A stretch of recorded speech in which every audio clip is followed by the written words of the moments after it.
छत्तीसगढ़ में 11 सीटों में से बीजेपी ने 10 सीट पर जीत हासिल की, जबकि कांग्रेस के हिस्से में मात्र 1 सीट आ पाई। कई दिग्गजों को मुंह की खानी पड़ गई। रिपोर्ट दिखाते। राजनांदगांव छत्तीसगढ़ की सबसे हाई प्रोफाइल सीट। यहां से कांग्रेस ने पूर्व मुख्यमंत्री भूपेश बघेल को उतारकर मुकाबले को दिलचस्प बना दिया था, लेकिन भूपेश बघेल को राजनांदगांव की जनता ने धूल चटा दी और बीजेपी उम्मीदवार संतोष पांडेय को जीत मिली। दुर्ग छोड़ बघेल के राजनांदगांव से चुनाव लड़ने पर बीजेपी ने जमकर प्रहार किए थे। बघेल के भतीजे विजय बघेल ने भी जमकर घेरा था और अब राजनांदगांव के लोगों ने भी बघेल को हरा दिया। इसके बाद अब वो जरूर सोच रहे होंगे कि आखिर दुर्ग को क्यों छोड़ दिया।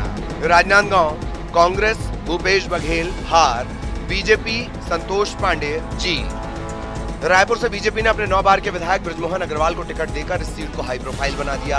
इनका मुकाबला कांग्रेस के विकास उपाध्याय से था। 9 बार विधानसभा चुनाव जीतने के बाद लोकसभा इलेक्शन में भी बृजमोहन अग्रवाल ने बाजी मारी। बड़ी जीत दर्ज करते हुए विकास उपाध्याय को बड़ी पटखनी दी। रायपुर बीजेपी बृजमोहन अग्रवाल जीत, विकास उपाध्याय कांग्रेस हार। एनडीए और नरेंद्र मोदी जी बहुमत के साथ में दिल्ली में सरकार बना रहे हैं, तीसरी बार प्रधानमंत्री बना रहे हैं। जो विकसित भारत की परिकल्पना है, उस परिकल्पना को साकार करने में छत्तीसगढ़, विकसित छत्तीसगढ़ बनाने की परिकल्पना को भी हम साकार करेंगे। बस्तर छत्तीसगढ़ की आदिवासी वोटर्स वाली सीट। कांग्रेस ने यहां से पूर्व मंत्री कवासी लखमा को उतारा, लेकिन जनता ने उन्हें हार का रास्ता दिखा दिया और बीजेपी के महेश कश्यप को जीत मिली। इस सीट पर कांग्रेस ने अपने प्रदेश अध्यक्ष दीपक बैज का टिकट काटकर लखमा को टिकट दिया था, लेकिन उन्हें हार का सामना करना पड़ा।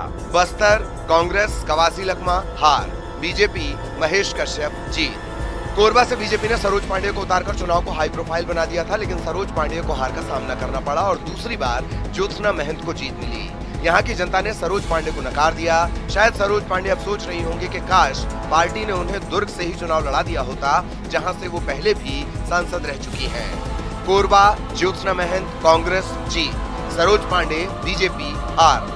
महासमुंद से कांग्रेस ने छत्तीसगढ़ के पूर्व गृह मंत्री ताम्रध्वज साहू को टिकट दिया, लेकिन साहू को यहाँ हार का सामना करना पड़ा। बीजेपी की रूपकुमारी चौधरी ने उन्हें मात दी। महासमुंद कांग्रेस ताम्रध्वज साहू हार, बीजेपी रूपकुमारी चौधरी जीत। लोकसभा चुनाव में छत्तीसगढ़ ने बीजेपी को बड़ी जीत दी। यहाँ की 11 सीट में से 10 सीट पर कमल खिलाकर मोदी की जीत में अहम भूमिका निभाई गई। वहीं कांग्रेस 2019 की तरह ही छत्तीसगढ़ में फिसड्डी साबित हुई और इंडिया गठबंधन की जीत में कुछ खास नहीं कर पाई। यूपी की रायबरेली और अमेठी में प्रचार करने वाले भूपेश बघेल अपना दुर्ग भी नहीं बचा पाए। Bureau report, news 18।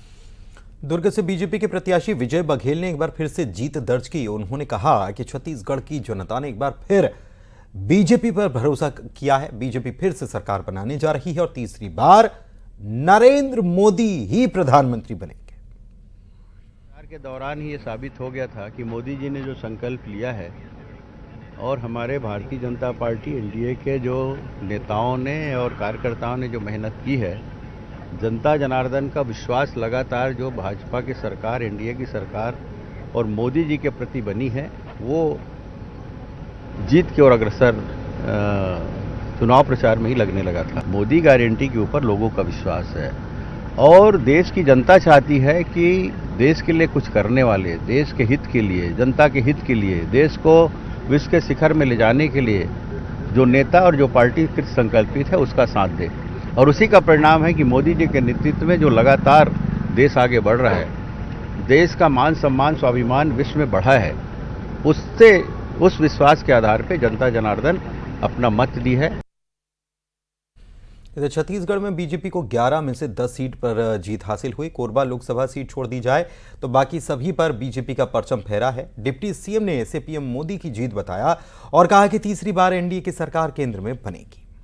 Bilaspur Lok Sabha को लगातार 8वीं बार जीत हासिल करने का रिकॉर्ड भारतीय जनता पार्टी ने कायम किया है। हमारे साथ सीधे तौर पर डिप्टी सीएम अरुण साव मौजूद हैं। सर, किस तरीके से ये परिणाम रहा और किस तरीके से भारतीय जनता पार्टी ने इस पूरे चुनाव को लड़ा? बिलासपुर लोकसभा के चुनाव में भारतीय जनता पार्टी 1996 से लगातार जीत रही है। इस चुनाव में भी भारतीय जनता पार्टी को ऐतिहासिक जीत मिली है। हमारे प्रत्याशी तोखन साहू 1,63,000 से अधिक वोटों से जीते हैं, तो निश्चित रूप से ये बहुत बड़ी जीत है, ऐतिहासिक जीत है। मैं क्षेत्र की जनता को धन्यवाद देता हूं, आभार व्यक्त करता हूं कि फिर से उन्होंने भारतीय जनता पार्टी पर विश्वास व्यक्त किया है, नरेंद्र मोदी जी के नेतृत्व पर भरोसा जताया है, तोखन साहू जी को आशीर्वाद दिया है। जहां तक प्रदेश की बात है, प्रदेश में 11 में से 10 सीटें भारतीय जनता पार्टी ने जीती है। ये बहुत बड़ी जीत है, ऐतिहासिक उपलब्धि है। 10 सीटें हमने जीती है। नरेंद्र मोदी जी को छत्तीसगढ़ की जनता ने आशीर्वाद दिया है और देश में 1962 के बाद पहली बार किसी नेता को लगातार तीसरी बार जनादेश मिला है प्रधानमंत्री बनने का। तो देश की भी सफलता ऐतिहासिक है और अविस्मरणीय है। निश्चित रूप से विकसित भारत का संकल्प पूरा होगा। बिलासपुर से न्यूज़ 18 के लिए उमेश मौर्य। महासमुंद में भी बीजेपी को जीत मिली। रूप कुमारी चौधरी को 1,45,456 मतों से जीत हासिल हुई। कांग्रेस के ताम्रध्वज साहू को 5,58,203 मत मिले। रूप कुमारी चौधरी को 7,03,659 मत प्राप्त हुए। भरोसा है और हमारे सभी वरिष्ठ नेताओं ने, चाहे वो केंद्रीय नेतृत्व हो, देश के प्रधानमंत्री मोदी हो, माननीय अमित शाह जी, माननीय JP नड्डा जी, हमारे यशस्वी माननीय छत्तीसगढ़ के मुख्यमंत्री हमारे प्रदेश अध्यक्ष जी सहित हमारे जिले के भी सभी वरिष्ठ नेताओं ने, सबने मेहनत किया, सबने परिश्रम किया। भारतीय जनता पार्टी के एक एक बूथ स्तर तक का कार्यकर्ता मेहनत और परिश्रम किया और इसलिए भारतीय जनता पार्टी के ऊपर पूरी जनता भरोसा व्यक्त की है और अपना भरपूर आशीर्वाद प्रदान की है, जिससे हम ये जीत। जांजगीर चांपा में कमलेश जांगड़े को जीत मिली। उन्होंने 57,053 वोट से कांग्रेस उम्मीदवार को मात दी। क्षेत्र के विकास में पूरी लगन के साथ काम करने का भरोसा दिया।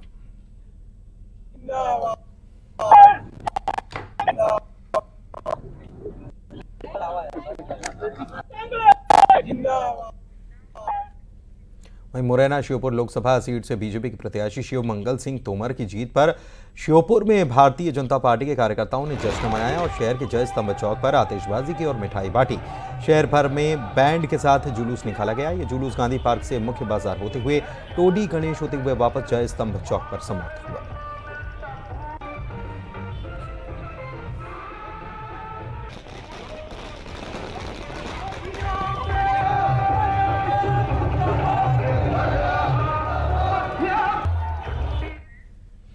और राजगढ़ से लोकतंत्र की खूबसूरत तस्वीर सामने आई। यहां पर कांग्रेस प्रत्याशी दिग्विजय सिंह से बीजेपी प्रत्याशी रोडमल नागर मिलने पहुंचे। दोनों नेताओं के बीच 15 मिनट तक बातचीत हुई। दोनों ने एक दूसरे को जनहित में हर मदद का आश्वासन दिया। बताएं कि भाजपा प्रत्याशी रोडमल नागर और कांग्रेस प्रत्याशी दिग्विजय सिंह आमने सामने थे। रोडमल नागर ने यहां से जीत दर्ज की। भारत माता की जय।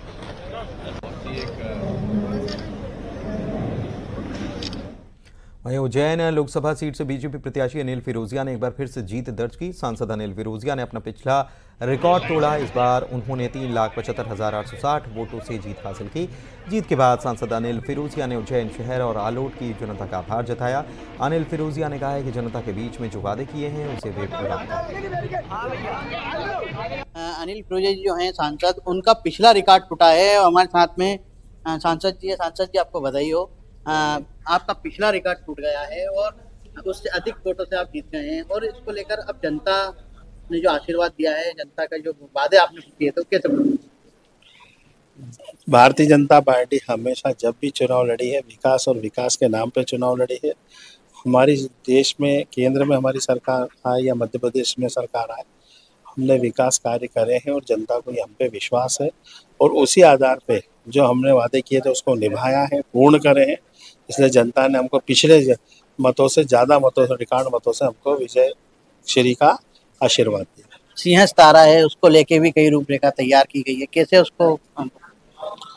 चूँकि हमारे स्थानीय यशस्वी मुख्यमंत्री आदरणीय मोहन यादव जी स्थानीय विधायक भी हैं, तो सिंहस्थ के लिए जो रूपरेखा अभी से ही उन्होंने एक ब्लूप्रिंट बनाया है, जिसमें हमारे विधायक जी, सांसद जी सभी के सुझाव है और हम सब मिलजुल के आने वाले जो सिंहस्थ है उसको ऐसा संपन्न कराएं कि आने वाले जो तीर्थयात्री है, दर्शनार्थी है, वो यहाँ से एक अमिट छाप लेके अपने जीवन के लेके जाए। जैसे वहाँ का लोक का निर्माण हुआ है उसी तर्ज पे हम CS को भी उसी विशाल रूप से और वैभवशाली करेंगे। तो ये सांसद अनिल पुरजा जी हैं जिन्होंने जो वादे किए हैं उसको पूरा करेंगे, और जो मुख्यमंत्री जी हैं मोहन यादव जी, उनके साथ मिलकर जो है जो वादे हैं उसको पूरा करने की बात कही है। उज्जैन से अजय पटवा, न्यूज़ 18 मध्य प्रदेश।